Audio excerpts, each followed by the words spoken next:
pumpkin seeds.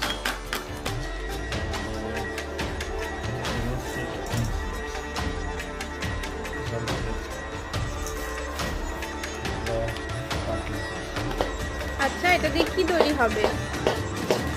আমি এটা just বিভিন্ন সিক্সের একটা মিক্স রাখছি আমি, যেটা আমি ব্রেকফাস্টে আমি খেয়ে থাকি 30 grams every day. What are you eating? কি খাচ্ছ তুমি? হ্যাঁ,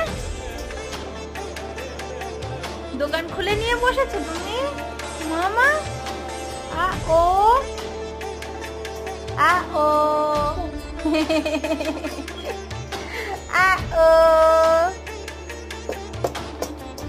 তুমি এগুলো এটা দিয়ে কি করছো? হ্যাঁ,